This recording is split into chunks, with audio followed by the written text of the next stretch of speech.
Can you hear me okay?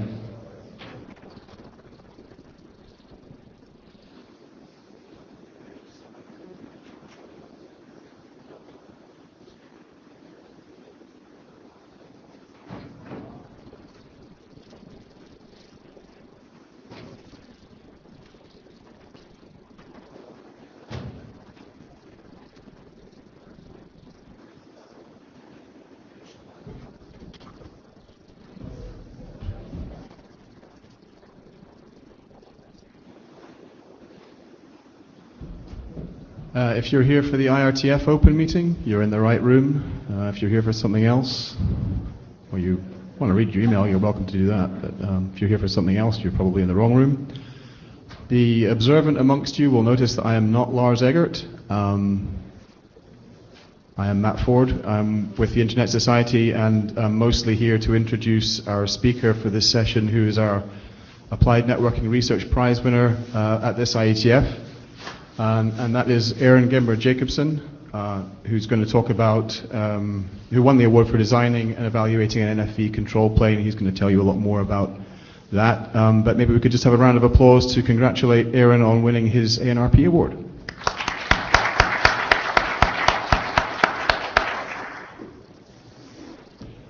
I think, Aaron, you're going to present, and then we'll have some time afterwards for Q&A if you want to save up your questions, or I guess if you have clarifying questions, you can dive in with those. But otherwise, we'll save questions for after Aaron's talk, and I'll moderate the discussion. Thanks. Yep, something's not clear. Certainly, feel free to step up to the mic and interrupt me. So thanks so much for that introduction. I hope you'll find what I'm talking about today interesting. So what we've done is we've done some research to take the principles that we have in software-defined networking and extend those principles to network functions or middle boxes that are running in our network in order to allow operators of networks to better satisfy a number of different goals. So for those of you who aren't familiar with network functions or middle boxes, the basic idea behind them is that they're going to perform some sort of sophisticated analysis of traffic or flows as it passes through this device in the network. And typically it's going to take some stateful actions on that traffic. So good examples that commonly exist, things like WAN optimizers, caching proxies, intrusion prevention systems.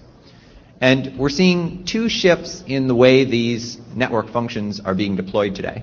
The first of these is network functions virtualization. And the basic idea behind this is that we want to take dedicated hardware appliances that are deployed today and replace them with virtual machines that are providing the same functionality but allows us to run the network functions on top of generic compute resources, so we no longer need customized hardware. The benefit of this is that we can dynamically allocate instances of network functions as we need more capacity in our network or as we need to introduce new functionality. The other trend that's reshaping the way network functions are deployed is software-defined networking. Software-defined networking gives us the ability to flexibly reroute traffic between these network functions as we create them or as the needs in our network evolve.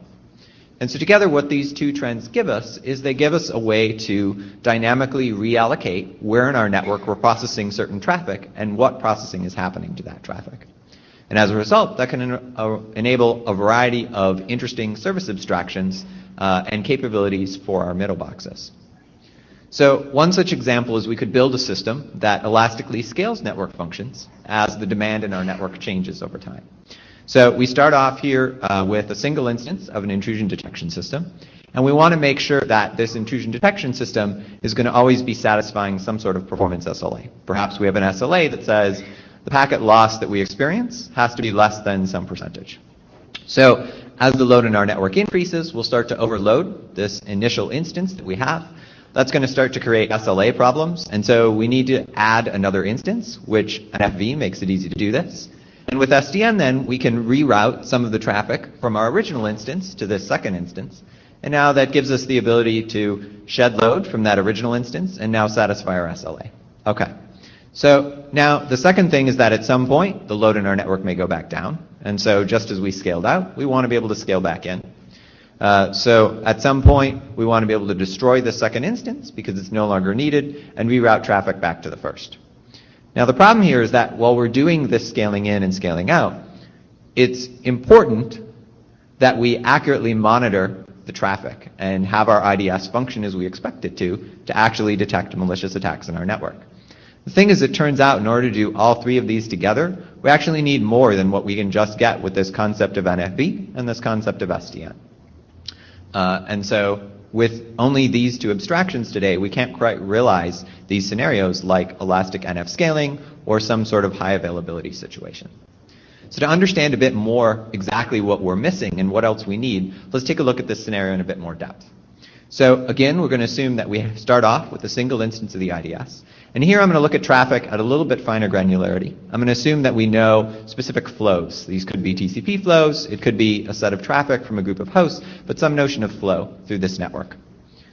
So as we see traffic from these flows, this intrusion detection system is going to establish some state related to those. Could be things about connection endpoints, potential information about what we've seen in the payloads so far, a variety of different pieces of information. So now when we start to hit an overload situation, as the rate of these flows increase, we again can launch another instance. But the question becomes, what exact set of traffic are we going to talk about rerouting in this particular case? So one option is that we could only reroute new flows that are coming into our network, such that if we have some green flow that comes in, we'll send it to this second IDS instance that we just created. It'll establish some state and properly analyze this traffic. And this is great from a cost perspective. We clearly needed this extra instance. But this isn't going to help us satisfy our SLA. We still have all that extra traffic from the red and the blue flow going through our first instance.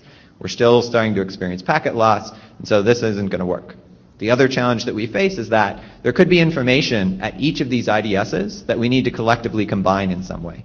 So maybe we're trying to do port scan detection, all of these flows are going to a particular host, and if we don't aggregate information about connection counts between both instances, it's going to take us longer to detect that scan. So it's unclear if accuracy will be affected in this situation also. Okay, so we need to get some traffic off of this original instance. So we'll pick one of the flows, let's say the blue flow, and go ahead and reroute it. Now the problem is that while we've rerouted this flow, we've run into a situation where we've left its state behind. And so now the state that we need to continue to analyze this traffic and detect any attacks that might be in it is now only available at our old instance and not available at the new place where this traffic is going to. So we're not going to reach our accuracy goal. At some point, eventually, this blue flow will die out of the network, the load in our network will go back down, and so from a cost perspective, we want to ideally be able to destroy this second instance. The problem is, when do we go about doing that? If we destroy it immediately, we run into the same problem where we get rid of state that we needed. We no longer will be able to properly analyze the green flow. If instead we wait for this green flow to die off, now we're going to run into a situation where we need to wait for a potentially unbounded amount of time before we can destroy this. So in traffic traces we've looked at from our campus network, this may mean for 25 minutes we're going to continue to run this instance, maybe longer. So that means we're going to satisfy our SLAs and accuracy, but from a cost perspective, we're spending a lot of extra money we don't need to. So what exactly do we need then if we want to get these three goals? What's missing from just NFV and SDN? Well, one thing is that we need some way to manage the internal state that these network functions are maintaining. And so we need to be able to move it, copy it, and in some cases share it between different instances of a network function.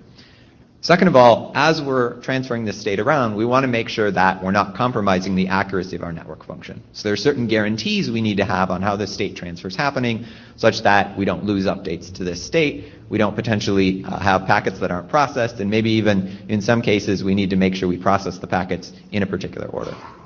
Now, these same requirements apply not only to the elastic scaling scenario that I talked about, but to other interesting scenarios like transparent failover, or potentially if we want to do something like in-place upgrades. So I hope I've convinced you that we need something new here. And so for the rest of the talk, I want to talk about what are the challenges in doing this and meeting those requirements I just talked about.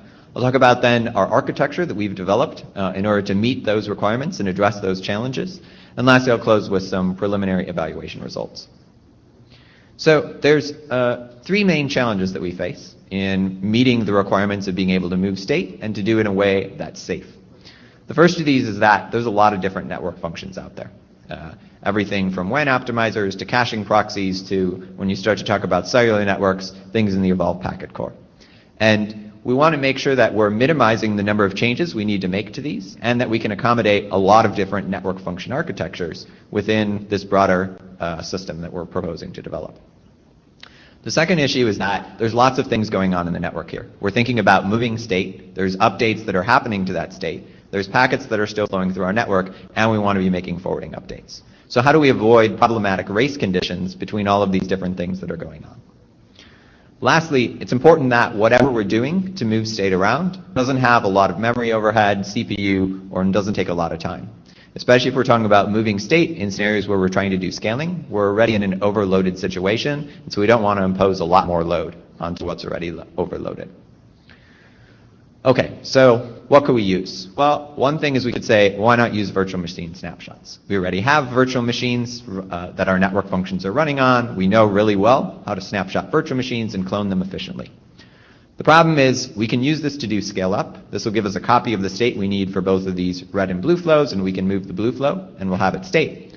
The problem is when we run into that scale down scenario, we have no way to recombine two VM images into one. So that's not going to work out.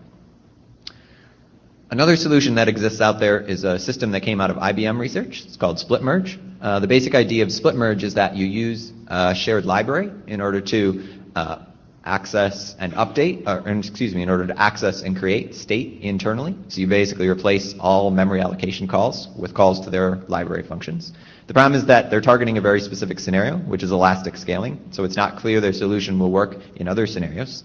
And also, in their system, they don't provide any of these safety guarantees that'll ensure that we don't lose important updates and that packets aren't reordered in cases where that can affect the accuracy of our network function. So this brings me to our solution, OpenNF. OpenNF's architecture is very similar to what you'll see in SDN.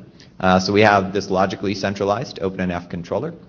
And on top of this, we'll run scenario-specific control applications. So one control application may be implementing this elastic NF scaling example that I talked about.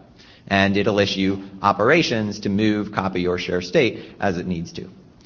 Underneath this controller, then, we'll have the network functions themselves. And they're going to conform to some sort of southbound API that we've developed, such that we can accurately export and import state from these different instances. So when a control application issues an operation, a module within the controller will translate that into a series of these southbound API calls to do our state transfer. And once state has been successfully transferred, we can then communicate with an existing forwarding module to tell it to update the forwarding state in our switch and reroute our traffic. So I want to talk a little bit about the southbound part first, and then I'll go into how we implement these higher level functions. So I said there's a lot of different network functions out there, and obviously, depending on what they do, they maintain very different internal state. The state in a caching proxy looks different than the state in an intrusion detection system, which looks different than the state in something like a really simple firewall or network address translator. But it turns out, despite the fact that they share different state, the way they go about creating and updating this state is common, and that they think about state in terms of either being associated with an individual flow or multiple different flows. So to give you an example, let's take a look at the state for an intrusion detection system, specifically the Bro intrusion detection system, which is an open source IDS that's existed for many years. So here we have for every single TCP connection a couple different objects, a connection object and protocol-specific analyzer objects, and we're going to organize these in some sort of a hash table. Likewise, we have state that is maintained per host. So for every host, we're going to maintain a count of how many different connections have been established or attempted to be established with that host. Likewise, we may have some state that's updated for every single packet we process, and something like statistics applies to all the different flows that this network function's responsible for. So we can use this taxonomy to develop a relatively simple API that allows us to get, put, and delete state from these network functions on this flow basis. So these functions, first of all, accept what kind of scope of state are we interested in, and a filter that defines a flow space for what types of flows, what set of flows we're interested in. Then if we modify the network functions to accommodate this operation, it can take its internal state, apply this filter to it, and any state that matches will be sent to the controller. Likewise, if the controller wants to provide some state to be integrated into the middle box, the middle box can take this state and integrate it into its existing structures. So this relatively simple API means that we don't have to expose or change how the network function is organizing its state internally, and it provides an intuitive way for us to reason about what state we're interested in. So now that we have these capabilities from network functions, now we can go about using these for our to realize the operations that our control applications issue. So let's say our control application wants to move all HTTP traffic from being analyzed from the first instance of an IDS to a new second instance that we've created. So we're going to tell it that we want to move all traffic that's on port 80. The first thing it's going to do is ask the middle box for any state that it has related to HTTP flows, and that state's going to be provided to our controller. Next, we'll go ahead and flush this state from our first instance because we don't need it there anymore, and we'll put this state to our second instance. Now that the state's been moved, we can finally go ahead and update our forwarding such that we can resume analyzing our HTTP traffic at the second instance. We have similar capabilities to be able to copy and share state. I won't go into the details of that here, but I'm happy to answer questions about that if you have them later on. Okay, so we've addressed this first challenge. Now how do we deal with all these race conditions and providing important safety guarantees? So one problem that can occur in the move operation that I just showed is that we can lose packets or lose updates to state as a result of packets arriving while we're trying to do this state transfer. So I'm going to assume here that we're running the Bro intrusion detection system, and it's running a script that computes a hash of the payloads of all the packets for a given connection and compares that hash against a database of known malware. This is a standard script that comes with this IDS. So we'll again have two different flows, red flow and a blue flow. So when packets come in, the IDS is going to say, okay, what's the hash of this packet, and add it to a rolling hash that it's computing. So now at some point I say, well, I want to move the red flow. So I'm going to go ahead and do my state transfer like I did before. But before I had a chance to update my forwarding state, another packet comes in for this red flow. So now this packet comes in, and the intrusion detection system says, well, I don't have any state for the red flow. This must be a new flow. So it's going to go ahead and establish some new state. Now, at some point, our forwarding update is going to take effect. And now our third packet's going to come in. And now when we try to compute a hash over this third packet, now we only have the first two packets. And so the hash the first and the third packet. So now this hash that we compute is going to be incorrect, and we're not actually going to detect that there's some malware in this flow. So what we want is a guarantee that these state operations are loss-free. We want to make sure that we're not losing any packets, and that all packets are being processed that have passed through our network at this point in time. So split merge also provides a limited form of this loss-freeness, but it turns out a key thing they don't deal with is the fact that packets may already be in transit to a network function at the time we start the state transfer. So while they can buffer packets at the switch, they're ignoring the fact that packets may have already passed through this switch. So this doesn't quite give us the loss-freeness that we want. So how do we go about doing this? Well, we're going to enhance the capabilities that the network functions provide for us just a little bit. We're going to add an event mechanism, such that when some set of packets come into this network function, we can say, do any of these packets match a filter? And if they do, we can send an event to the controller that says, hey, I was about to process this packet, it was going to update, or it may have been about to update some state that you're trying to move. We can then tell the network function to either go ahead and process that packet, buffer it for processing later on, or simply throw it away and not process it any further. And to add this capability, we just need to modify the main packet receive function within a middle box, add a little bit of code that checks, should I be raising an event or not? Fairly simple change. Okay, so how do we use this now to get this loss-free property? Well, first thing we'll do before we start transferring any state is that we're going to enable events on our first instance. And we're going to say whenever you get a packet that matches this red flow space that we're talking about, I want to know about that, and you should not process that packet further. So now we can go ahead and start to transfer our state from our first instance to our second. And if a packet comes in the middle of this state transfer, we'll go ahead and construct an event and send that an event to the controller, where it'll be buffered temporarily. After then we can finish our state transfer, and after the state transfer is done, now we can let this packet that was buffered at the controller be processed by our second instance. So now we make our forwarding update, and when the third packet comes in, it turns out that we've seen all packets for the flow. They've all reflected in the state. We can compute our correct hash, and now we can detect that there's malware here. Now, there's another potential problem we run into, which is reordering. And in fact, adding this loss-free mechanism can actually introduce reordering that may not be possible otherwise. This could be problematic in the case of a script that comes with Bro that looks for weird activity, looks for things like, did you get a SYN packet after you've already gotten a data packet? So let's go back to this fifth step from the last slide, where we were flushing the packets that were buffered at the controller. So we'll flush these, and then we'll go ahead and make our forwarding update. So now we make our forwarding update, but before that update takes effect, another packet comes in. So that packet comes in, it goes to our third instance. Our third instance says, our first instance says, I have events enabled, so I'm going to send this third packet to the controller. The controller will say, I've already flushed the buffer of events, so I'll just go ahead and pass this directly to the switch and directly to my second instance. But before this packet reaches that second instance, our forwarding update's already taken effect. And so it's possible another packet comes into the switch. That packet gets forwarded to the second instance and now arrives before we've gone through this whole sequence of forwarding along this third packet. So now we have reordering that's happening. So what we need in some cases is we need a guarantee that our move operation is order preserving, which says that all packets are processed in the same order that they arrived at the switch, and that updates to state happen in that order. So how do we go about realizing this? How am I doing on time? Okay, I'm going to skip through this because it's kind of complex, and we can come back to it later if people have questions. Okay, so third challenge. Issue of overhead. How do we make sure that we're not introducing a lot of memory, CPU, and other overhead in actually providing these operations? Well, so the thing is that we're giving applications some choices. The first choice that we're giving them is what sort of state do you want to move? If you're only moving HTTP flows, you only need to move state relating to those HTTP flows. If you're trying to create a middle box that's highly available, and so you're snapshotting state, you may say, I only care that if something fails, that a certain set of flows continue to be processed correctly. So now you only need to grab that state. The other option is that you can decide whether or not you need these guarantees. So the example that I was going through, this intrusion detection system was off path. That's what makes it an IDS versus an intrusion prevention system.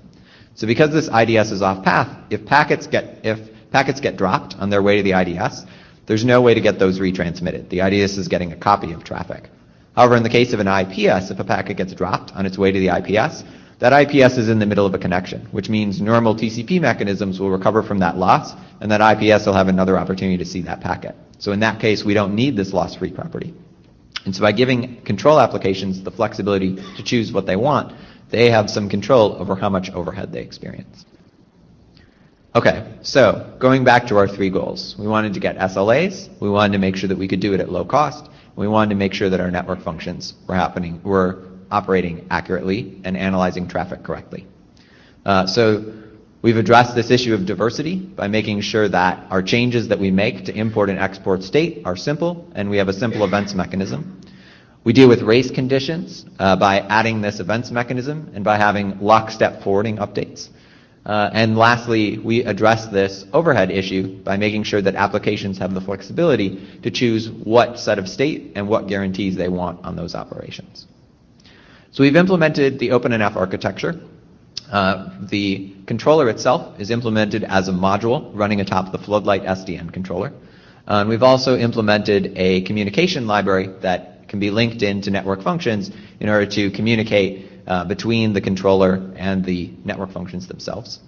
We've modified 4 different network functions so far to conform to our southbound API and provide events and export state.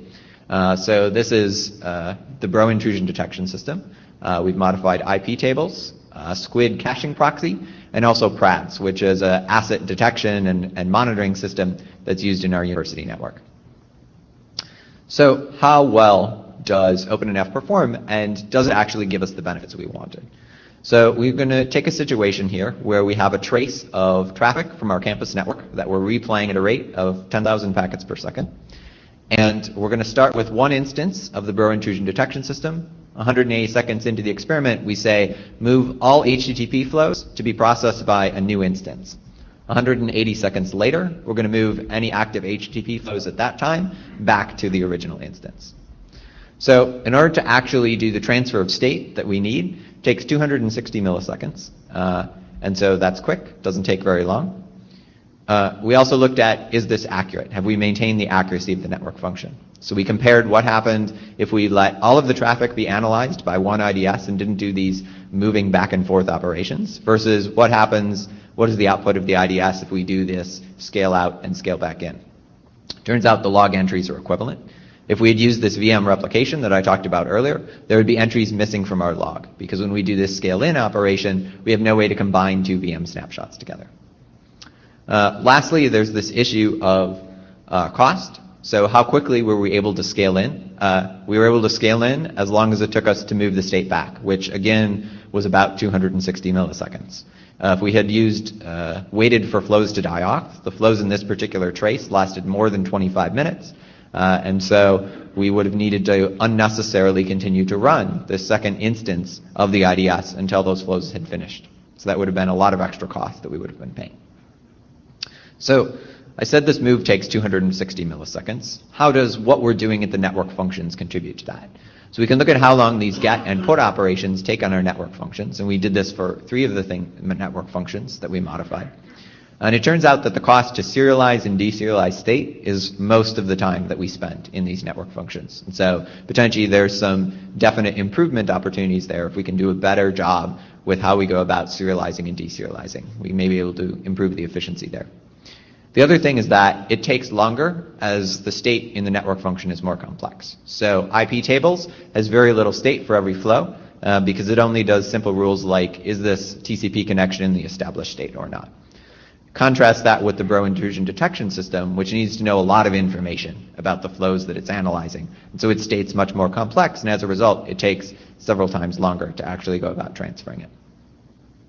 Okay, so we have these low-level operations, but how about the high-level operations? And how do the guarantees impact the time that it takes us to do these move operations? So here we're going to assume that we're running the PRADS asset detection system. We're again using the same trace of traffic at a slightly lower rate, 5,000 packets per second.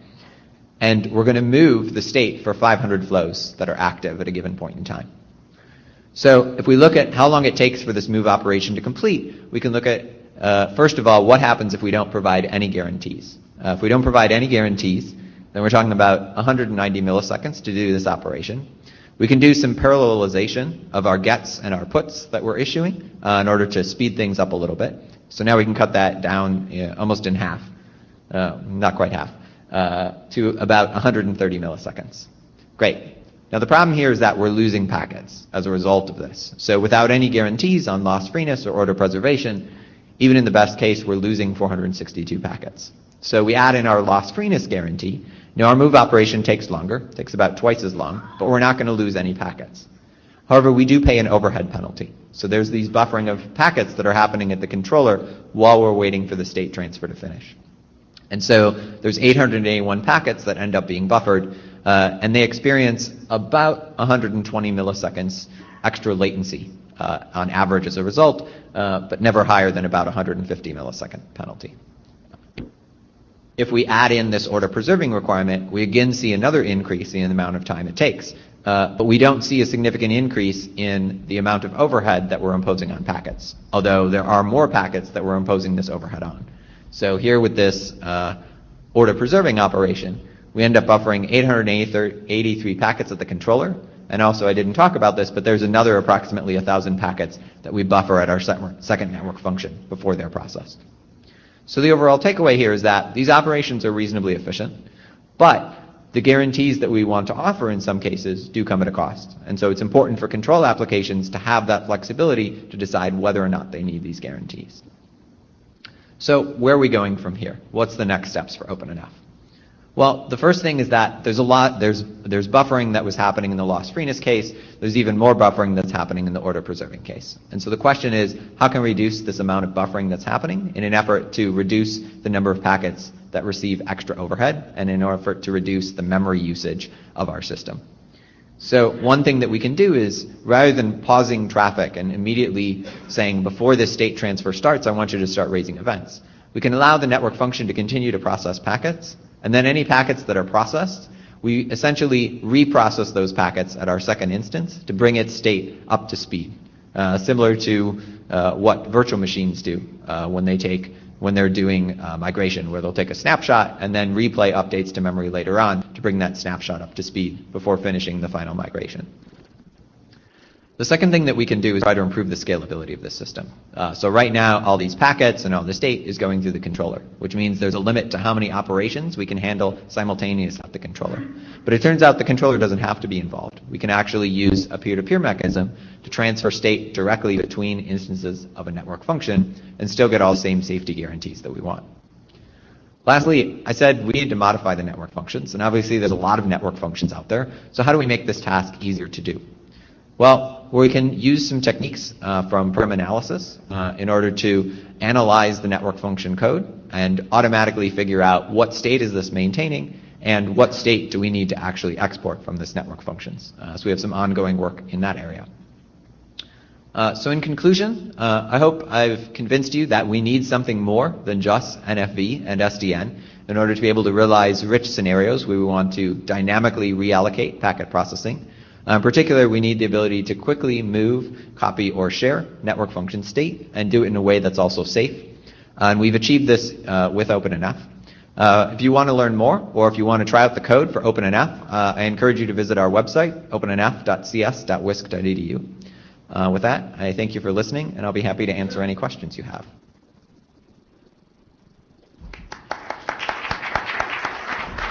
Thanks, Aaron. Are there any questions?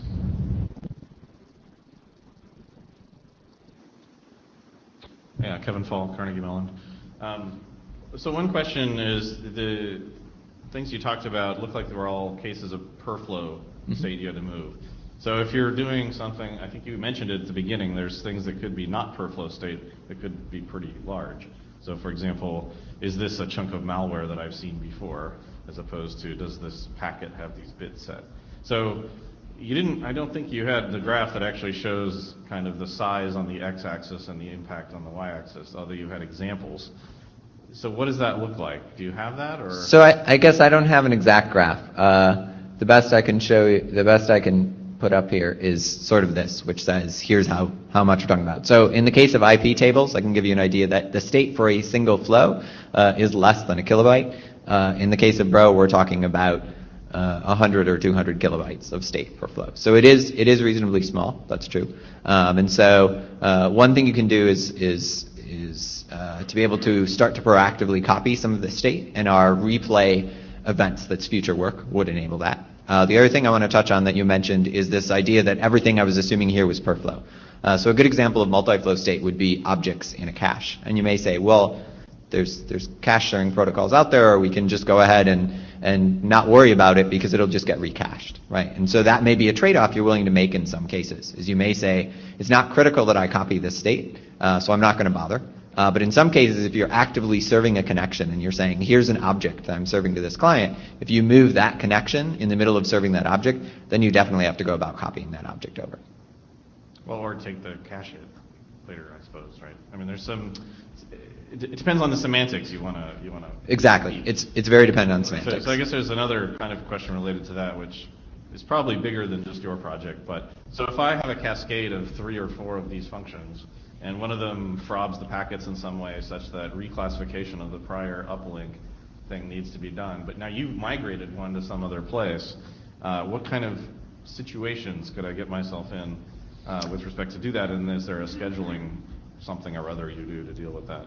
Yeah, so we've thought a little bit about sort of the chaining scenario where you have many of these network functions that you're passing through. So I think we think that in many cases you can sort of, if you have a chain, you can sort of migrate for one middle box in the chain at a time, and you end up doing some temporary redirection in that case. You can certainly do better scheduling if you look at the entire chain at a time. We need to give some thought yet as to how we'd sort of extend our safety guarantees to guarantee them across multiple network functions. The last comment was related to, you said about moving the state ahead of time or something, or program analysis. But it seems to me that something along the lines of some distributed, almost like distributed shared memory or something, where you can look at page accesses if you're willing to eat some of that page fault time might be relevant. Thanks.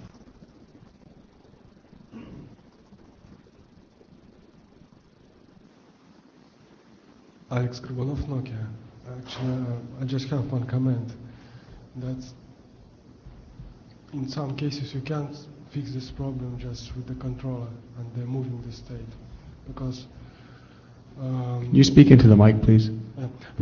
If you have a problem, if you have the subscriber which was registered in the some network element, you can't just move with him because he must be aware that he now made the registration to different network element. So in some cases, only application itself can move the state and can inform other elements that now the subscriber, I moved the state from this unit, from that unit. So, I mean, for some application, you can change the state with the controller, but for some cases, you can do it only with the application level. So application itself must decide how to correctly move the state. That's true. So I agree that there's certainly there's some information you need to know about the network functions to know how you're going to go about writing these applications, and that's something that we haven't yet done a good job of capturing. We're hoping that ideally some of our program analysis could give you a simplified model of how this network function works, or potentially give you recommendations on here's what you should have your control application do, and if you have it do this, you'll get this equivalency level of output. If you have it do something else instead, you'll get this equivalency level of output. So there's some interesting questions about how you communicate that with someone who's trying to write a control application. Thank you.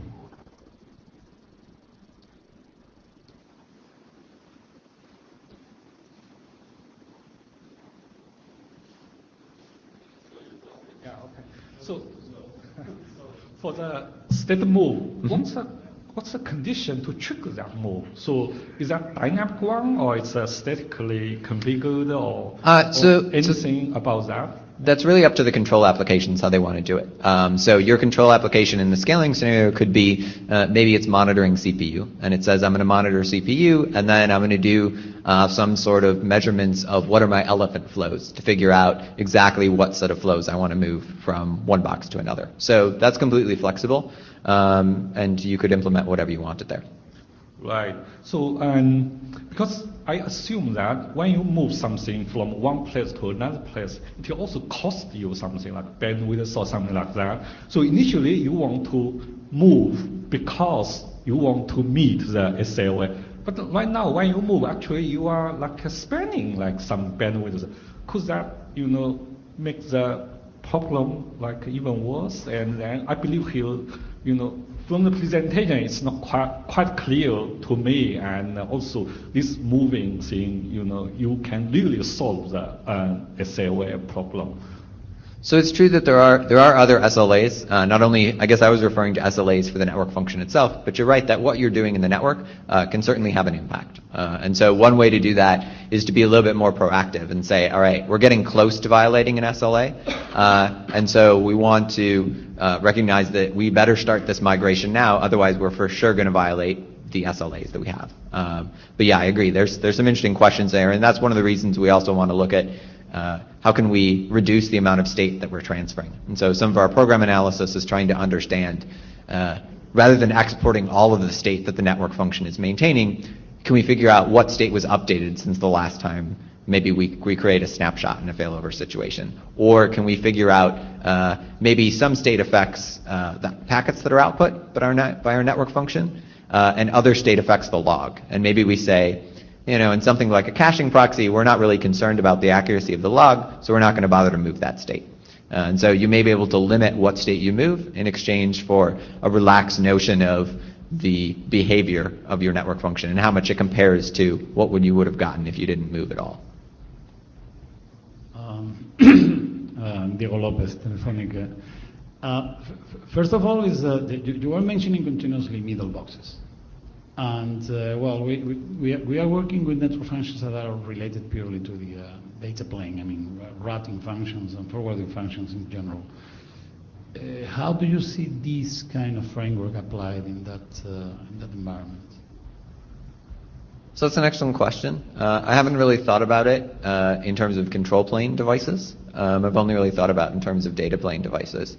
I think there's probably a different problem there and potentially a simpler solution when you start to talk about things at the control plane. The thing that comes most to mind is work that's being done in the distributed SDN controller case, where there your SDN controller is your control plane, and so there you're concerned about moving state. But you don't have packets necessarily that are going through this controller, and so you don't have that challenge to deal with. Yeah, no, I mean, I'm thinking about the when you make you're moving the function, these performance penalties and the kind of.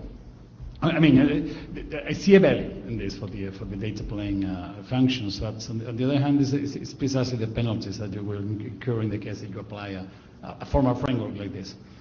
Something that I was thinking whether in the case, for example, we have a project on virtualizing the home routers. Mm-hmm. Whether that we could apply this in some environments. And I was curious. Sure. Yeah, so I think you could. I think one challenge that you certainly face is sort of where is this going to, which is sort of a standard NFV challenge. To migrate an NF across the entire continental United States versus to migrate it between something in a metro area is going to be a really different situation, and one is probably feasible, the other is not. Yeah, this is some kind of state that you have to preserve as well. But anyway, right. Second, if I've understood well, because I see, it's just to share my view and to see whether you share it as well, is I see this as a similarity between this and this. Some time ago, I remember when in object-oriented programming, there's object persistence frameworks. I think this is a clear connection, right? This is very much connected with this. Yeah, so we haven't necessarily looked specifically at that body of research, although we have started to look at it actually as we're doing some of this program analysis, because there's all sorts of things to figure out what objects exist beyond the processing of a single packet and what objects are only used during the processing of that one packet at this middle box. And so I think there is definitely a broader body of work there that's worth considering. Because there are some researchers that I've been talking with that they are starting to think precisely on a network programming paradigm that is object-oriented, and they are precisely one of the properties that they were thinking about was about persistence. Okay. And this kind of replicability. This is something that I was taking note because probably we will. And finally, it's about that you were mentioning here a control application, a control plane. This is something that you start thinking about. You take the SDN architecture. Mm-hmm. You have the NFV architecture, and we have having some problems in matching them. And then there is a third dimension, because this is an additional dimension, right? Right. So, we have three axes. Now, how we put them in space. I mean, I want an application that is running according to SDN principles, that can apply NFV orchestration, and now we want to replicate it. How do you see the whole thing matching? So I think certainly some of what this controller is doing could be part of another controller that's already doing some of the SDN or the NFV orchestration things in the network. But it's unclear how tightly you can integrate those, because they're each solving a slightly different problem. And so I think there's just going to need to be some interfaces there For the same reason that when you're talking about NFV orchestration, you may have an interface into your system that's going to worry about launching the VMs themselves and figuring out where they're going to go, and then a system that's going to worry about, okay, now what NF image am I actually putting on this? So even there, that could be split into multiple controllers potentially. So it's sort of, at one point, do we end up with too many controllers running around the network? And I expect we are rapidly approaching that, and it's a big open problem. Rather than centralized control, you end up with 3, 4, 5 centralized controls. Right. This is going to be a problem for us operators to Sure. make a decision. But it's not interesting anyway. Are there any other questions for Aaron? I did have one. And I'm wondering, is it trivial to sort of bound the amount of buffer space you need in the controller? Or is that... So do you kind of bound the number of flows you can migrate to stop that? Yeah, so there's a couple different things you can do. So in theory, it's reasonably predictable. You know how much on average, how big state is, and we can predict how long it's going to take to transfer that. But you're right, there's this trade-off of the more state you're transferring, the longer it takes, the more buffering you need to do. So one way to do that is that you say, all right, I'm going to move these flows in pieces, and I'm going to move 10 flows at a time. After I've moved those 10 flows, then I can move on and move the next 10 flows. The challenge you run into there is that now that you're breaking flows smaller, your forwarding entries in your switch need to be broken down that much smaller, which may be okay, may not be okay. But yeah, buffering is certainly a big challenge with this framework, and something we still don't have a great answer to how to go about reducing that. All right, well, if there are no more questions, then I think we're done. So thanks, Aaron. Thank you. Can whoever's got the blue sheets bring them up here, please?